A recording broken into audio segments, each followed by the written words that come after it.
processo de alfabetização, como é que é inserir esses pequenos textos logo no início?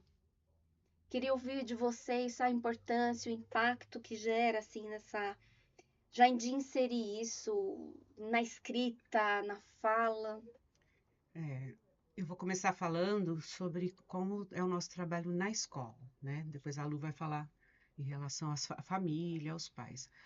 E pensando qual foi 7? 53% 53. não não lê. leitores, que não Os leem. outros 47% leem, né? O que acontece? Com certeza eles foram estimulados desde o início, desde criança, desde pequena, tanto pela família como pela escola. Até quando nós falamos que o nosso material é um material que pode ser usado por qualquer pessoa leiga, nós não queremos dizer que a escola tem que ficar fora. Nós acreditamos muito no trabalho da escola. A escola é muito importante nesse processo de alfabetização. A escola, os professores, a família, né? E o nosso material é um material de apoio para a fase mais importante da aquisição da leitura pela criança. Se ela passa por esse processo de uma forma tranquila, gostando de ler, ela vai caminhar na vida e na escola com tranquilidade. Então, na escola, Cris, nós trabalhamos com textos desde o início, como é o nosso livro. Ou seja, a gente trabalha com alfabetização e letramento. O que é isso? Alfabetização é ensinar como se escreve, a técnica, a decodificação das palavras. Então, a criança vai aprender as letras do alfabeto, as vogais, as consoantes, a formar sílabas. Ela tem que reconhecer, nomear, identificar as letras. São 3 processos diferentes. Quando ela reconhece, uma experiência. Quando ela identifica, é outra. Quando ela nomeia, ela diz a letra, o nome da letra, é outro. E fazer relação letra-som. Então, isso é uma técnica que nós temos que ensinar para a criança. Porque, como a gente estava comentando, né, Lu? Sim. A linguagem é uma coisa inata que a criança vai vendo os outros falarem, né? Os pais, ela aprende. A leitura escrita não, precisa ser ensinada. É uma técnica que foi construída desde a antiguidade, né? 5.000 anos. Criaram os desenhos das letras, os sons, então isso tem que ser ensinado. Então, isso é a alfabetização, ensinar a técnica, o som da letra, relacionar com a letra. Mas esse processo pode caminhar sozinho? Pode, a criança vai aprender a ler e escrever. Mas nós acreditamos no letramento. O que é isso? A criança já, quando vai aprendendo a técnica, vai relacionando com textos do dia a dia para sentir a funcionalidade da escrita. Então, por isso que a gente já canta musiquinhas, mostra a letra, trabalha muito com musiquinhas, né?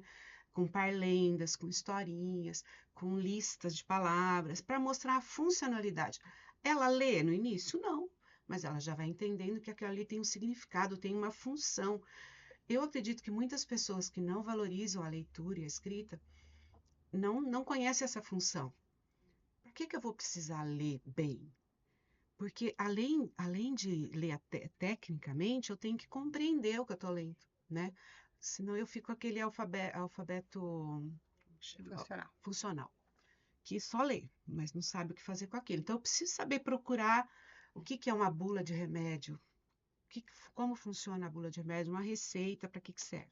Então, isso é o letramento. E funciona. Nós podemos garantir que funciona. Desde o início, a criança não sabe ler, mas ela olha um texto, ela fala, é uma receita, uma história, é um conto de fadas, a gente vai dando nome, né, aos textos.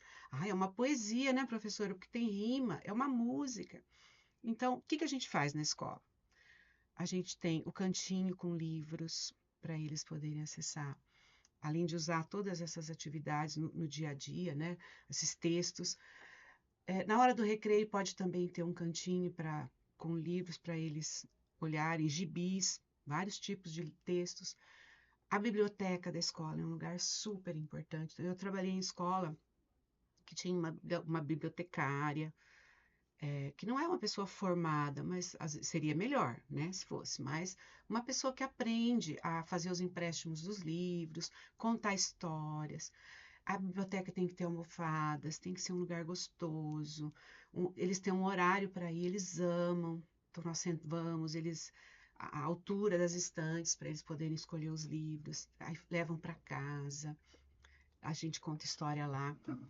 Aí, no outro dia, durante a semana, depois da leitura, eles podem dar dicas de como, o que eles gostaram no livro para os outros amigos.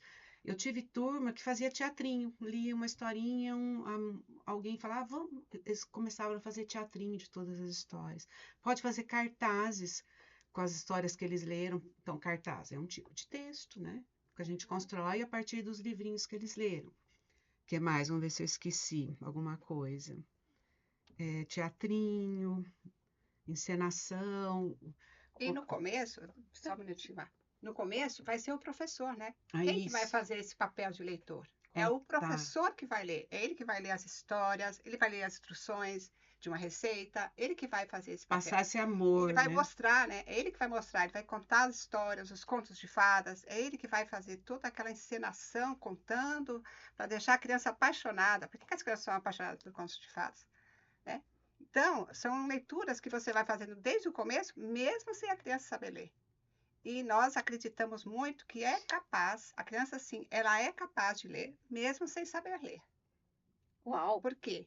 Porque nós temos um projeto que nós desenvolvemos já no estado, né, no município, no estado, que era um caderno de leitura que nós fazíamos com eles. E desde o começo, lá no começo de abril, maio, por aí, quando eles já começavam a escrever as primeiras palavrinhas, a ler as primeiras palavras, nós já trabalhávamos com músicas, parlendas, quadrinhas, e eles liam a quadrinha mesmo sem saber ler, com o auxílio do professor. O professor é o modelo.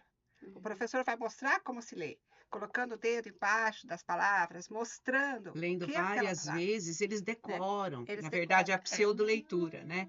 Eles decoram, aí eles, automaticamente, quando eles vão lendo, eles estão lendo, eles vão gravando as palavras. Então, ele leva aquele textinho que foi trabalhado várias vezes, né, para casa, em casa a família lê. Aí, agora, a Lu vai falar da importância da participação da família nesse processo, né? Sim, que começa antes da escola até, né, Lu? Com certeza. Porque se você lê para a criança desde cedo, sendo modelo para ela, né? É um modelo para a criança, eu falava para os pais, né, dos meus alunos, se vocês forem modelos bons, seus filhos vão imitar. Eu não conheço nenhuma família que não lê, que os filhos não leem. Porque eles criam amor. Eu estava até comentando com a Maléia ontem, que eu vi um videozinho, que tinha, assim, duas pessoas lendo. Os pais estavam no sofá lendo. E a criança lá brincando. Aí ele virou para trás, olhou os pais lendo. Aí ele foi lá, pegou um livrinho, sentou no meio dos pais, pegou o livrinho, olhou. Olha o exemplo, né? O modelo. Então, se desde cedo você mostrar que a leitura é importante, que aquilo é prazeroso, e você mostrar para a criança, dar acesso a elas, né? Levar numa livraria, não precisa nem comprar o livro, você fica ali algumas horas, folheia o livro, lê para a criança, leva para conhecer uma biblioteca. Quantas crianças não conhecem uma biblioteca pública? Porque os pais não levam, né?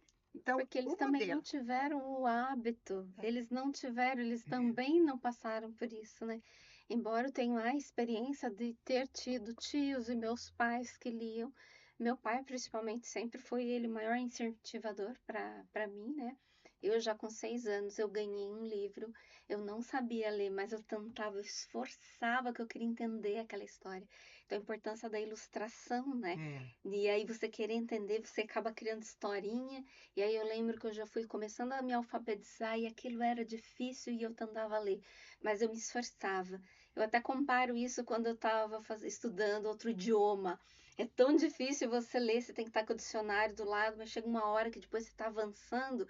Então, assim, tem que ter um esforço. E tem que ter o hábito, é né, verdade. da leitura. Então, assim, você lê um pouquinho, aí você vê os pais, aí tem um incentivo nas escolas, que através de tudo que você falou, né, a biblioteca, tudo ambiente que te favorece. Mas é muito importante isso que você falou do esforço, né, Cris? Não é um milagre, não é É. como a fala que a criança vai imitando, vai falando. Não, a escrita exige esforço, exige estudo, exige apoio da família.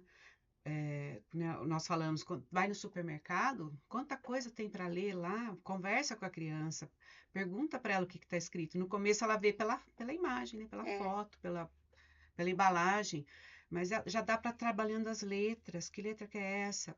O mais importante para a criança é o nome dela, né? Então, se você relacionar as letras com o nome dela, as letras das embalagens, dos livros, a hora que está lendo, não uma coisa maçante, aham. vai ali no ritmo da criança, né? É porque também quando a gente fala em esforço, no caso, eu queria decifrar aquele livro que eu estava encantada por ele. Mas nem todo livro é assim, tem outros que não têm figuras, e aí você sente aquele esforço. No caso, eu queria aprender idiomas, então eu queria e eu fazia um certo esforço, Tem que mas na fazer. verdade, tudo que você aprende, existe um mínimo de esforço, Existe. porque depois vai se tornar natural, a gente É, não vai ter esforço. Então, para ler, você vai bater o olho e você vai ler. Só que no início vai ter essa dedicação. E talvez as pessoas não querem, não sei. Aí a gente vai falar de outra coisa, a gente vai falar de vamos. hábitos, né?